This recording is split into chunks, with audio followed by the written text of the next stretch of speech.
السراج تعمیر ملت، السراج تعمیر ملت۔ الحمدللہ وکفیٰ وسلام علی عبادہ الذین اصطفیٰ، اما بعد۔ محترم عزیز ساتھیو، آج میں جامعہ مفتاح العلوم جلال آباد کے متعلق کچھ تذکرہ آپ حضرات کے سامنے کرنا چاہتا ہوں۔ اس سے پہلے یہ بات عرض کر دوں کہ دارالعلوم کا کوئی ثانی نہیں ہے، دارالعلوم دیوبند کا کوئی مقابل نہیں ہے۔ دارالعلوم دیوبند ایک وہ عظیم درخت ہے جس کی شاخیں دنیا کے کونے کونے میں پھیلی ہوئی ہیں، بلکہ دارالعلوم دیوبند کی بہت سی شاخیں وہ بن گئی ہیں، وہ ہیں جو کہ ایک درخت بن گئی ہیں، اس میں کوئی دو رائے نہیں ہے۔ لیکن مجھے اس وقت جامعہ مفتاح العلوم جلال آباد کے متعلق کچھ عرض کرنا ہے۔ ابھی جامعہ مفتاح العلوم جلال آباد کے تیسرے محتمم جناب مولانا حفیظ اللہ رحمۃ اللہ علیہ اس دنیا سے رخصت ہو گئے، جو کہ حضرت مولانا مسیح اللہ کے پوتے تھے۔ دیکھیے، دفع دخل مقدر کے طور پر دارالعلوم دیوبند کے متعلق میں یہ عرض کرنا چاہتا ہوں، عموماً علماء اکرام کا خیال یہ ہے کہ جب وہ اس بات کا تذکرہ کرتے ہیں کہ ہندوستان کے کونے کونے میں ہی نہیں بلکہ دنیا کے کونے کونے میں دارالعلوم دیوبند کا فیض ہے، اور خوب شوق کے ساتھ یہ بات کہی جاتی ہے اور کہی جا سکتی ہے، اور یہ ہمارا ادارہ دارالعلوم دیوبند اس بات کا مستحق بھی ہے کہ اس بات کو خوب کہا جائے کہ آج دارالعلوم دیوبند پوری دنیا کے اندر ایک مرکزی حیثیت رکھتا ہے، اس میں کوئی دو رائے نہیں ہے۔ لیکن دارالعلوم دیوبند کے اندر سے جیسا کہ خیال ہے کہ پوری دنیا کے اندر علم دین پھیلا ہے، خصوصاً ہندوستان میں علم دین پھیلا ہے اور علم حدیث پھیلا ہے، لیکن سوال یہ ہے کہ دارالعلوم دیوبند کے اندر علم حدیث کہاں سے آیا ہے؟ عموماً دیکھا گیا ہے علماء اکرام کو کہ یہاں پر آ کر کے خاموش ہو جاتے ہیں کہ دارالعلوم دیوبند ام المدارس ہے اور دارالعلوم دیوبند سے پورے ہندوستان میں علم دین پھیلا ہے، لیکن دارالعلوم دیوبند کے اندر کہاں سے آیا ہے؟ یہ مختصر سے طور سے بغیر تفصیل میں آپ کے سامنے عرض کرنا چاہتا ہوں۔ دیکھیے، دارالعلوم دیوبند کی جو بنیاد رکھی ہے حضرت مولانا قاسم نانوتوی رحمۃ اللہ علیہ نے اور ان کے کئی رفقا نے، جیسے کہ سید عابد حسین صاحب اور حضرت مولانا احمد علی سہارنپوری رحمۃ اللہ علیہ، اور کئی نام، یعنی کہ 5 نام خاص طور سے آتے ہیں۔ حضرت مولانا قاسم نانوتوی رحمۃ اللہ علیہ بانی دارالعلوم اور سر فہرست ان کا نام آتا ہے، لیکن حضرت مولانا قاسم نانوتوی رحمۃ اللہ علیہ نے علم دین کہاں سے حاصل کیا، یہ ایک مختصر سے انداز سے میں آپ کے سامنے پیش کرنا چاہتا ہوں، پھر اپنے اصل مقصد کی طرف میں آتا ہوں۔ حضرت مولانا قاسم نانوتوی رحمۃ اللہ علیہ نے اپنے آبائی گاؤں نانوتا کے اندر مکتب سے کچھ علم حاصل کرنے کے بعد میں حضرت والا پہنچے دہلی، اور اجمیری گیٹ کے باہر کی طرف ایک مدرسہ تھا، ایک کالج تھا جو کہ عربی کالج کے نام سے مشہور تھا۔ یہ پہلے غازی الدین مرحوم کے مدرسے کے نام سے مشہور تھا، تو حضرت والا نے اس میں علم دین حاصل کیا حضرت مولانا مملوک رحمۃ اللہ علیہ سے، اور اس کے بعد حضرت والا نے کالج میں یہ اجمیری گیٹ کے پاس، جیسا کہ میں نے بتایا ہے، اور پھر جب ہندوستان پر انگریز کا قبضہ ہوا اور ایسٹ انڈیا کمپنی نے دلی پر قبضہ کر لیا، تو پھر ایسٹ انڈیا کمپنی نے اس کالج کو، عربی مدرسے کو اجمیری گیٹ سے منتقل کر دیا کشمیری گیٹ، اور اس کے بعد 1857 کے جو جنگ آزادی اور عظیم جنگ تھی اس میں یہ تباہ و برباد ہو گیا تھا۔ تو حضرت والا نے اس عربی کالج سے علم دین حاصل کیا حضرت مولانا مملوک رحمۃ اللہ علیہ سے۔ اس کے بعد حضرت والا نے کئی بزرگوں سے علم حدیث حاصل کیا، جن میں خاص طور سے نام آتے ہیں شاہ عبد الغنی مجددی رحمۃ اللہ علیہ۔ شاہ عبد الغنی مجددی رحمۃ اللہ علیہ شاہ اسحاق محدث دہلوی رحمۃ اللہ علیہ کے پوتے شاگرد ہیں، یعنی کہ ان کے شاگرد شاہ ابو سعید مجددی رحمۃ اللہ علیہ اور شاہ ابو سعید کے شاگرد شاہ عبد الغنی رحمۃ اللہ علیہ، اور شاہ عبد الغنی رحمۃ اللہ علیہ سے مولانا قاسم نانوتوی رحمۃ اللہ علیہ نے علم حدیث حاصل کیا۔ یعنی کہ شاہ اسحاق رحمۃ اللہ علیہ جو ہے شاہ عبدالعزیز علیہ الرحمہ کے نواسے ہیں۔ شاہ عبدالعزیز علیہ الرحمہ ان کے نانا ہے۔ شاہ عبدالعزیز علیہ الرحمہ کے نواسے شاہ اسحاق رحمۃ اللہ علیہ کے 3 شاگرد ہوئے۔ نمبر 1 شاہ ابو سعید مجددی رحمۃ اللہ علیہ، اور شاہ مولانا رشید الدین خان دہلوی رحمۃ اللہ علیہ، اور مولانا احمد علی محدث سہارنپوری۔ حضرت مولانا قاسم نانوتوی رحمۃ اللہ علیہ نے شاہ عبد الغنی سے علم حاصل کیا۔ شاہ عبد الغنی نے شاہ ابو سعید مجددی رحمۃ اللہ علیہ سے، شاہ ابو سعید مجددی نے شاہ اسحاق سے، اور شاہ اسحاق نے شاہ عبدالعزیز علیہ الرحمہ سے، اور شاہ عبدالعزیز علیہ الرحمہ نے شاہ ولی اللہ محدث دہلوی رحمۃ اللہ علیہ نے اپنے والد محترم سے۔ تو اس اعتبار سے حضرت مولانا قاسم نانوتوی رحمۃ اللہ علیہ کے پاس جو علم حدیث آیا، وہ اس اعتبار سے جو میں نے ابھی شجرہ بتایا تو یہ ہوتا ہے 5ویں نمبر پر۔ لیکن شاہ اسحاق رحمۃ اللہ علیہ کے جو ایک شاگرد ہے شاہ رشید الدین رحمۃ اللہ علیہ، ان کے شاگرد ہیں مولانا قاسم کے استاد مولانا مملوک رحمۃ اللہ علیہ، ان سے بھی حضرت والا نے علم حدیث حاصل کیا۔ اور اسی طریقے سے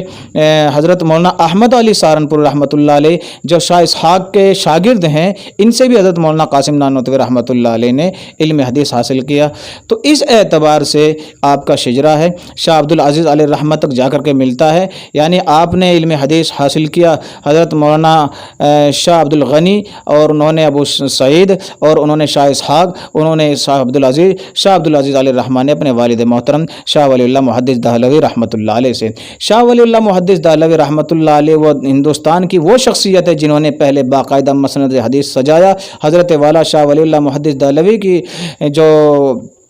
پیدائش ہوئی 1702 میں ہندوستان کے اندر شاہ عبد الرحیم کے یہاں، اور اس کے بعد شاہ عبد الرحیم نے شاہ ولی اللہ محدث دہلوی رحمۃ اللہ علیہ کو علم حدیث حاصل کرنے کے لیے بھیجا مدینہ منورہ میں، جہاں حضرت والا نے مدینہ منورہ میں شیخ ابو طاہر مدنی رحمۃ اللہ علیہ سے علم حدیث حاصل کر کے ہندوستان میں تشریف لائے، اور سن 1740 میں باقاعدہ مسند حدیث لگایا، اور 1772 میں حضرت والا کا انتقال ہو گیا، 62 میں حضرت والا کا انتقال ہو گیا، اور 1762 میں شاہ عبدالعزیز علیہ الرحمہ نے آپ کا مسند سنبھالا۔ تو اس اعتبار سے شاہ ولی اللہ سے شاہ عبدالعزیز نے، شاہ عبدالعزیز سے شاہ اسحاق نے، شاہ اسحاق سے شاہ ابو سعید نے، شاہ ابو سعید سے شاہ عبد الغنی نے، شاہ عبد الغنی سے مولانا قاسم نانوتوی نے، اور شاہ اسحاق سے مولانا احمد علی نے، اور مولانا احمد علی سے مولانا قاسم نانوتوی نے، اور شاہ اسحاق سے مولانا رشید الدین نے، مولانا رشید الدین سے مولانا مملوک نے، مولانا مملوک سے مولانا قاسم نانوتوی رحمۃ اللہ علیہ نے علم حدیث حاصل کیا۔ اس اعتبار سے دارالعلوم دیوبند کے اندر یہ علم حدیث پہنچا۔ تو مجھے اصلی جو معمہ پیش کرنا تھا وہ یہ تھا کہ مفتاح العلوم جلال آباد کا فیض، اگر میں یہ کہوں کہ مفتاح العلوم جلال آباد کا فیض بھی ہندوستان کے ہی نہیں بلکہ دنیا کے کونے کونے میں ہے، تو یہ بیجا نہ ہوگا۔ کیسے؟ ہندوستان کے کونے میں بھی اور ہندوستان کے باہر بھی، افریقہ، برطانیہ، لندن وغیرہ میں حضرت مولانا مسعود اللہ خان صاحب رحمۃ اللہ علیہ جلال آباد کا فیض خوب جاری اور ساری ہے۔ اس اعتبار سے مفتاح العلوم جلال آباد کا فیض پورے عالم کے اندر پھیلا ہوا ہے۔ دارالعلوم دیوبند سے فارغ ہونے کے بعد حضرت مولانا مسعود اللہ خان صاحب رحمۃ اللہ علیہ تشریف لائے جلال آباد کے اندر، اور حضرت والا نے مفتاح العلوم جلال آباد کا قیام کیا، جس کی بنیاد حکیم الامت حضرت مولانا اشرف علی تھانوی رحمۃ اللہ علیہ نے رکھی، اور اس کے بعد ایک لمبے زمانے تک حضرت مولانا مسعود اللہ خان صاحب رحمۃ اللہ علیہ اس مدرسے کی آبیاری کرتے رہے۔ حضرت مولانا مسعود اللہ خان صاحب رحمۃ اللہ علیہ کے جو اولین شاگرد ہیں، اولین فضلاء اور اولین شاگرد، جو سب سے اولین شاگرد ہیں، ان میں سر فہرست ہیں حضرت مولانا مفتی نصیر صاحب رحمۃ اللہ علیہ باغپتی، اور حضرت مولانا یاسین شیخ الحدیث جلال آباد سابق، اور حضرت مولانا شفیع اللہ شیخ الحدیث ڈھاکہ، اور مولانا نور محمد محتمیم مدرسہ مدینۃ العلوم کیرانہ، اور علامہ رفیق صاحب اور مولانا سلیم اللہ صاحب۔ یہ اولین شاگرد ہیں، جن میں سے حضرت مولانا علامہ رفیق صاحب اور مولانا سلیم اللہ خان صاحب پہنچ گئے تھے دارالعلوم دیوبند اور ان کی فراغت وہاں سے ہوئے۔ اور یہ جو 4 ناز شخصیت ہیں، حضرت مولانا مفتی نصیر صاحب رحمۃ اللہ علیہ، شیخ یاسین صاحب رحمۃ اللہ علیہ، اور مولانا شفیع اللہ صاحب اور مولانا نور محمد صاحب، یہ چاروں شخصیتیں وہ ہیں جو مفتاح العلوم میں از اول تا آخر پڑھے ہیں۔ اور یہ چاروں شخصیتیں ہی نہیں بلکہ جتنے بھی فضلاء ہیں وہاں کے وقت کے، اپنے وقت کے شیخ الحدیث ہیں، معتمم ہیں، مصنف ہیں، مؤلف ہیں، نہ جانے کیا کیا کہا جا سکتا ہے۔ ان میں سب سے پہلے حضرت مولانا مفتی نصیر صاحب رحمۃ اللہ علیہ، میں نے کہا تھا کہ اگر یہاں اس خطے میں مظفر نگر میں اور باغپت میں اور یہ کہہ لیجئے کہ غازی آباد میں، میرٹھ میں، یہاں کے طلباء آج جہاں سے بھی فارغ ہوتے ہیں ان کے پیچھے مفتاح العلوم جلال آباد کا ہی علمی احسان ہے۔ اگر کوئی طالب علم یہ کہے کہ میں ہرسولی امداد الاسلام سے پڑھ کر کے دارالعلوم سے فارغ ہوا ہوں، اس کے پیچھے بھی مفتاح العلوم جلال آباد کا ہی علمی احسان ہے۔ اور فلاح دارین سے پڑھ کر کے وہ دارالعلوم سے فارغ ہوتا ہے تو اس کے پیچھے بھی جلال آباد کا ہاتھ ہے۔ اور اگر گڑھی دولت سے بدرالعلوم سے پڑھ کر کے دارالعلوم جاتا ہے تو اس کے پیچھے مفتاح العلوم جلال آباد ہے۔ الغرض اس پورے خطے میں مفتاح العلوم جلال آباد کا علمی فیض اور وہ فیض ہے کہ جس سے انکار نہیں کیا جا سکتا۔ اس کی میں تھوڑی سی تفصیل آپ کے سامنے عرض کرتا ہوں۔ مثلا حضرت مولانا مفتی نصیر صاحب رحمۃ اللہ علیہ جو سب سے پہلے وہاں کے فضلاء میں سے ہیں، حضرت والا مفتی نصیر صاحب رحمۃ اللہ علیہ صدر مفتی مفتاح العلوم جلال آباد، حضرت والا نے جلال آباد میں علمی شغل رہتے ہوئے اور صدر مفتی رہتے ہوئے، مفتی اعظم رہتے ہوئے اس پورے خطے کے اندر جو نظر ڈالی کہ یہ بالکل مدارس سے، مکاتب سے خالی تھا، تو حضرت والا مفتی نصیر صاحب رحمۃ اللہ علیہ نے کم و بیش 35 مدارس قائم کرائے، جن میں سب سے پہلا اور سب سے اول مدرسہ اشرف العلوم کسیروا ہے، اور پھر مدرسہ امداد الاسلام ہرسولی، اور پھر مدرسہ امداد العلوم مکھیالی، اور مدرسہ امداد العلوم یہ کہہ لیجئے کہ پسونڈا، اور نہ جانے کتنے ادارے ہیں جو میرے ذہن میں بھی نہیں ہیں اس وقت۔ مدرسہ اشرف العلوم کسیروا کا جو بنیاد رکھا گیا، پھر وہاں سے علم آگے بڑھا اور کام آگے بڑھا، تو وہاں پر جو خدمت انجام دی حضرت مولانا محمد اکبر صاحب رحمۃ اللہ علیہ جو کہ فاضل مفتاح العلوم جلال آباد ہی ہیں، اور پھر یہاں سے جو علم دین حاصل کیا حضرت مولانا یامین شیخ الحدیث جلال آباد بھی رہے اور اس وقت شیخ الحدیث دارالعلوم جلال آباد ہیں، اور حضرت مولانا مفتی یوسف سابق ناظم تعلیمات دارالعلوم دیوبند اور فی الحال مدرس دارالعلوم دیوبند، وہ اشرف العلوم کسیروا کے شاگرد رہے ہیں۔ اور اسی طریقے سے حضرت مولانا ممشاد صاحب دامت برکاتہم اور حضرت مولانا مفتی مہربان علی شاہ قلندر رحمۃ اللہ علیہ، یہ سب کے سب شاگرد ہیں کسیروا، مدرسہ اشرف العلوم کسیروا کے، اور یہاں پر پڑھا حضرت مولانا اور ناظم رہے اور محتمم رہے حضرت مولانا اکبر صاحب رحمۃ اللہ علیہ، یہ سب ان کے شاگرد ہیں۔ اسی اعتبار سے پھر یہاں سے فارغ ہو کر کے مدرسہ امداد الاسلام ہرسولی کے جو بالکل بنیاد سے ہیں حضرت مولانا مرتضیٰ صاحب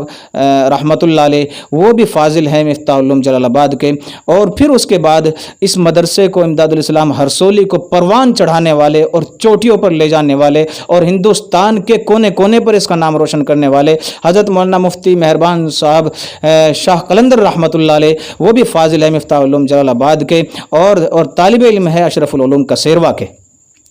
تو اس اعتبار سے مکمل جامعہ امداد الاسلام ہرسولی کا فیض جو ہے اس علاقے کو، وہ مفتاح العلوم کا فیض ہے۔ اسی اعتبار سے اگر کوئی یہ کہ میں فلاح دارین بلاسپور سے میں دارالعلوم جاتا ہوں، تو فلاح دارین بلاسپور کے جو اولین ناظم ہیں جناب مولانا نور الدین صاحب دامت برکاتہم، وہ بھی فاضل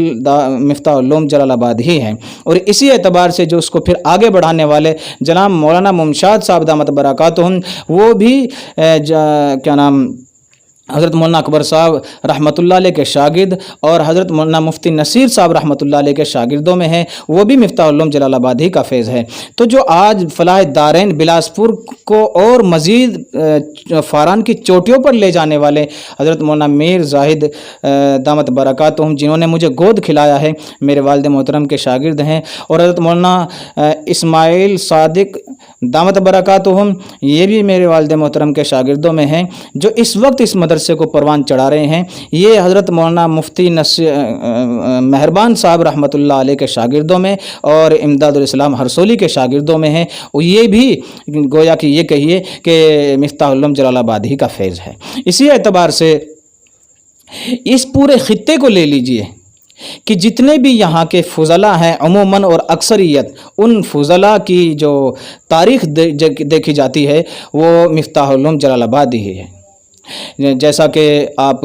لے لیجئے جو دنیا سے جا چکے ہیں، مثلا حضرت مولانا نور الحسن صاحب رحمۃ اللہ علیہ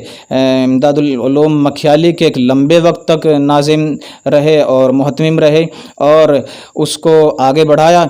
میرے والد محترم بھی ہمیشہ ان کے ساتھ رہے، وہ مفتاح العلوم جلال آباد کے اور حضرت مفتی نصیر صاحب رحمۃ اللہ علیہ کے شاگردوں میں ہیں، اور اس وقت جو اب کہ اس مدرسے کو چار چاند لگا کر کے آگے بڑھا رہے ہیں جناب مولانا محمد حسن صاحب دامت برکاتہم، وہ میرے اچھے دوستوں میں سے ہیں، میرے بھائی ہیں، وہ بھی مفتاح العلوم جلال آباد ہی سے فارغ ہیں،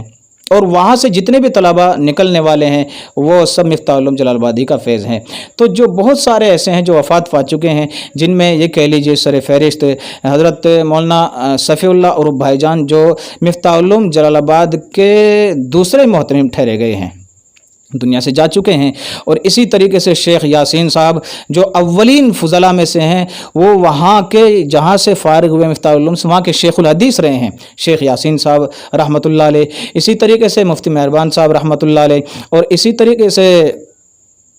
علامہ رفیق صاحب رحمۃ اللہ علیہ جو مفتاح العلوم جلال آباد میں شیخ الحدیث رہے ہیں، اور اسی طریقے سے مولانا شبیر اور مولانا مرتضیٰ صاحب جو بانی امداد الاسلام ہرسولی ہے اور بلاسپور کے رہنے والے مولانا مرتضیٰ صاحب، اور حضرت مولانا علی حسن صاحب بلاسپوری رحمۃ اللہ علیہ، حضرت مولانا فیروز الدین رٹھوڑوی رحمۃ اللہ علیہ، اور اسی طریقے سے مولانا مستقیم ادریس پوری، اور اسی طریقے سے مولانا برکت اللہ صاحب میواتی، یہ وہ فضلاء ہیں جو دنیا سے رخصت ہو چکے ہیں اور اس خطے کے اندر ایک بڑا علمی کارنامہ انجام دے کر کے اس دنیا سے رخصت ہو چکے ہیں۔ اسی اعتبار سے جو اس وقت مدارس کی آبیاری کر رہے ہیں، میں نے کہا تھا جیسا کہ حضرت مولانا مفتی نصیر صاحب رحمۃ اللہ علیہ کی یہ تفسیر مکمل چلی ہے، ان کے شاگرد، ان کے شاگردوں کے شاگرد، ان کے شاگردوں کے شاگرد، جیسا کہ میں نے بتایا کہ اس پورے خطے میں حضرت والا نے کم و بیش 35 مدارس قائم کرائے، اور ان 35 مدارس کو سنبھالنے والے، ان کے نظام کو، ان کے انصرام کو عموماً اکثریت ان میں مفتاحیوں کی ہی ہے، اور جو اس وقت تقریباً 20-30 سال کے درمیان کے دارالعلوم کے فضلاء ہیں، ان سب کے جو استاد ہیں وہ سب کے سب مفتاحی ہیں۔ اور کیا نام، ان میں ایک نام میں نے لیا حضرت مولانا سلیم اللہ صاحب رحمۃ اللہ دامت رحمۃ اللہ علیہ ہو چکے ہیں، جو یہاں سے دارالعلوم سے آ کر کے مفتاح العلوم میں بھی انہوں نے پڑھایا ہے، اور پھر یہاں سے تشریف لے گئے تھے، اور دارالعلوم کراچی کے محتمین اور وفاق المدارس کے ذمہ دار، جس وفاق کے تحت 12,000 یا غالباً 18,000 مدارس قائم کر اس کے نیچے کام کرتے تھے، حضرت والا اس کے ناظم رہے ہیں۔ یہ تمام کا تمام فیض پڑوس کے ملک میں مفتاح العلوم جلال آباد کا فیض ہے۔ تو اس اعتبار سے یہ وہ شخصیتیں ہیں اور جو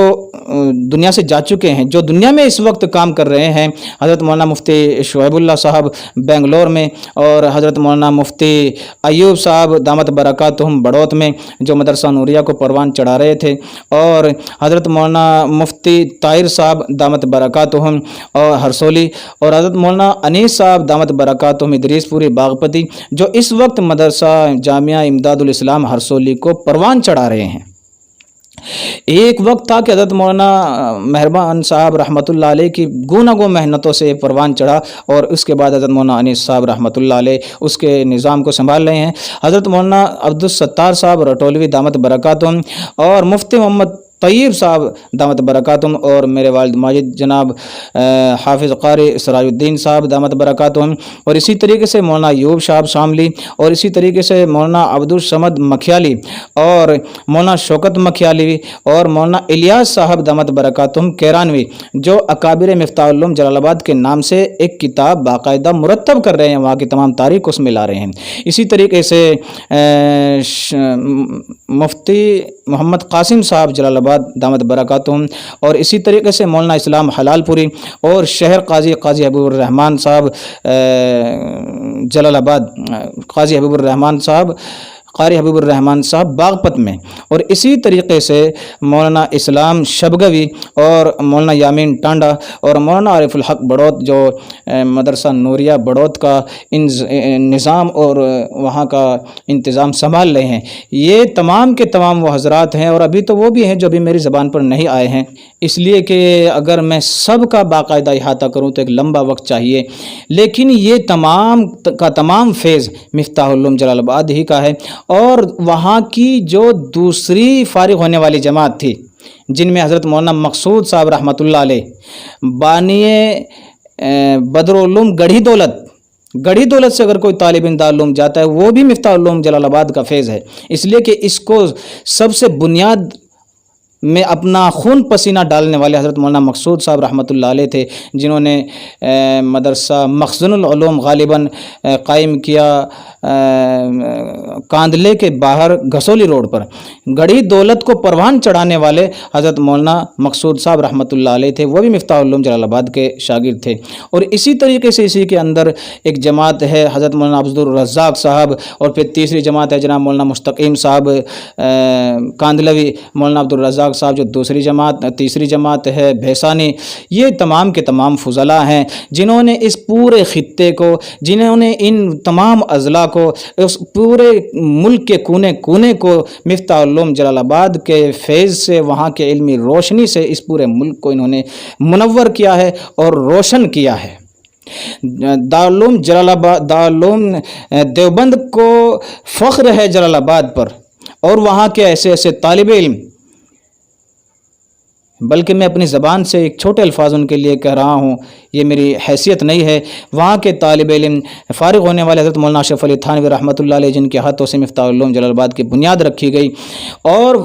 فخر ہے مفتاح العلوم جلال آباد کو دارالعلوم دیوبند پر، اس لیے کہ مفتاح العلوم جلال آباد کا آج تک کوئی سفیر نہیں ہے۔ حضرت جی رحمۃ اللہ علیہ نے ایک سفیر کو قرب و جوار سے غلہ اکٹھا کرنے کے لیے رکھا تھا، وہ بھی یہ بات کہہ کر کے کہ جیسا کہ ایک ماں اپنے گورے بچے کے رخسار پر ایک سیاہ نقطہ لگا دیتی ہے۔ آپ نے دیکھا ہوگا جب ماں بچے کو سجاتی ہے اور سنوارتی ہے تو کان کے پیچھے یہاں پر سیاہی کا نقطہ لگا دیتی ہے کہ نظر بد سے بچا رہے۔ تو حضرت جی رحمۃ اللہ علیہ نے فرمایا کہ ہم نے اپنے ادارے میں ایک سفیر غلہ قرب و جوار سے غلہ اکٹھا کرنے کے لیے اس لیے رکھا ہے تاکہ ادارہ اس سیاہ نقطے کی طریقے سے جیسے ماں لگا دیتی ہے، یہ ادارہ نظر بد سے بچا رہے۔ تو میرے عزیز دوستو، یہ مفتاح العلوم جلال آباد کا فیض ہے، یہ مفتاح العلوم جلال آباد کی خاصیت ہے۔ اور مفتاح العلوم جلال آباد کی خاصیتوں میں سے خاصیت یہ بھی ہے کہ جب مفتاح العلوم جلال آباد کے طلباء دارالعلوم جاتے تھے بغیر امتحان کے ان کا داخلہ ہو جاتا تھا۔ حضرت مولانا سلیم اللہ صاحب رحمۃ اللہ علیہ نے ایسی ذہنوں کی آبیاری کی تھی، حضرت علامہ رفیق صاحب نے اور حضرت مولانا مفتی نصیر صاحب رحمۃ اللہ علیہ نے مفتاح العلوم جلال آباد کے اندر رہتے ہوئے طلباء کی ایسی ذہنی آبیاری کی تھی، اور ایسا ذہن بن چکا تھا کہ مفتاح العلوم سے جو پڑھنے والے طلباء ہوتے ہیں وہ باقاعدہ ذی استعداد ہوتے ہیں، وہ باقاعدہ علمی صلاحیت کے مالک ہوتے ہیں، ان کا بغیر امتحان کے دارالعلوم میں داخلہ ہوتا تھا۔ ایک خاص بات میں عرض کرنا چاہتا ہوں کہ یہ اولین فارغین مفتاح العلوم جو ہیں، یہ بڑے بڑے کوئی نصاب اور سالہ سال، بلکہ یہ وہ فارغین ہیں جنہوں نے وہ کتابیں پڑھی جو ہم جیسوں کے جو آج کے نئے فارغین ہیں ان کتابوں کے نام تک نہیں جانتے، اور انہوں نے از تیسر المبتدی، از فارسی اور شرح جامی تک، فارسی سے شرح جامی تک کی کتابیں 2 سال میں، 1 سال میں مکمل کر لی۔ یہ وہ فضلاء ہیں، اور پھر ان کے شاگرد حضرت مولانا یامین صاحب، حضرت مولانا مفتی مہربان صاحب اور حضرت مولانا کیا نام نور الحسن صاحب، اور نہ جانے کس کس کے نام لے لیجئے، وہ تمام کے تمام ہیں۔ اور پھر جیسا کہ مجھے معلوم ہوا، میں اس میں شکر گزار ہوں جناب حضرت مولانا الیاس صاحب دامت برکاتہم کیرانوی کا اور مولانا عارف الحق صاحب بڑوتی دامت برکاتہم کا، کہ انہوں نے مجھے بہت ساری جانکاریاں فراہم کی، کچھ مجھے پہلے سے تھی، کچھ انہوں نے مجھے ان فضلاء کے نام بتائے، تو ان میں بہت سارے وہ ہیں جن کو میں زبان پہ نہیں آ پائے۔ حضرت مولانا عقیل صاحب جو اس وقت شیخ الحدیث ہیں مفتاح العلوم جلال آباد میں، ان کے متعلق بھی میں نے جیسا کہ سنا ہے کہ وہ بھی فاضل مفتاح العلوم ہی ہیں، لیکن مجھے اس میں شک ہے کہ فاضل دارالعلوم دیوبند بھی ہو سکتے ہیں، وہ میرے استاد محترم ہیں۔ ہم اللہ سے دعا کرتے ہیں اللہ تبارک و تعالی ان تمام فضلاء کو جو دنیا سے جا چکے ہیں، اللہ تبارک و تعالی ان کے درجات بلند فرمائے، اور جو دنیا میں موجود ہیں اللہ تبارک و تعالی ان کی عمروں میں برکت فرمائے، ان کے فیض کو مزید جاری اور ساری فرمائے، اور اس پورے خطے کے اندر جو جلال آباد کا فیض ہے، چاہے وہ گڑی دولت کی شکل میں ہو، چاہے امداد الاسلام ہرسولی کی شکل میں ہو، چاہے وہ اشرف العلوم کسیروا کی شکل میں ہو، چاہے وہ فلاح دارین بلاسپور کی شکل میں ہو، چاہے وہ امداد العلوم مکھیالی کی شکل میں ہو، چاہے وہ امداد الاسلام پسونڈا کی شکل میں ہو، چاہے وہ رٹھوڑا کی شکل میں ہو، یا یہاں باغپت، غازی آباد، میرٹھ، مظفر نگر، شاملی، قرب و جوار کے یہ تمام کے تمام جو علاقے ہیں، ان کے اندر جو مکمل فیض ہے وہ مفتاح العلوم جلال آبادی کا فیض ہے، چاہے وہ آج کے فضلاء دارالعلوم ہو، کیونکہ ان کے اساتذہ، ان کے اساتذہ کے اساتذہ، ان کے اساتذہ کے اساتذہ مفتاح العلوم جلال آباد ہی کے فضلاء ہیں۔ تو یہ تمام کا تمام فیض مفتاح العلوم جلال آباد ہی کا فیض ہے جو اس پورے خطے میں جاری اور ساری ہے۔ اللہ سے دعا ہے اللہ تبارک و تعالی اس ادارے کو دین دوگنی رات چوگنی ترقی عطا فرمائے۔ اب وہاں کے تیسرے محتمم جناب حضرت مولانا حفیظ اللہ صاحب رحمۃ اللہ علیہ اس دنیا سے جا چکے ہیں، دعا اللہ تبارک و تعالی ان کے درجات جنت میں مزید بلند فرمائے اور ان کے پسماندگان کو صبر جمیل عطا فرمائے۔ اللہ سے دعا ہے اللہ تبارک و تعالی اس ادارے کو جیسا کہ اس کا ذکر کیا گیا پھر اسی پروان پر چڑھا دے اور اللہ تبارک و تعالی اس میں چار چاند لگا دے۔ اس کے ساتھ ساتھ میں آپ حضرات سے گزارش کرنا چاہتا ہوں کہ بہت سارے فضلاء ہیں جو جن کو میں جانتا نہیں، جو یا میری زبان پر ان کے نام نہیں آ پائے ہیں، یہ ہمارا فون نمبر ہے، آپ اگر چاہیں ہم سے رابطہ کرنا تو اس فون نمبر پر اپنا آپ جو ہے وہ بتا سکتے ہیں، انشاءاللہ اس کی مزید اور مکمل تفصیل آپ کے سامنے پھر پیش کی جائے گی۔ وآخر دعوانا الحمدللہ رب العالمین۔ یہ بیان ہر مفتاحی کو اور ہر دارالعلوم کے طلباء کو ضرور سننا چاہیے اور یہ بیان دوسروں تک پہنچانا چاہیے۔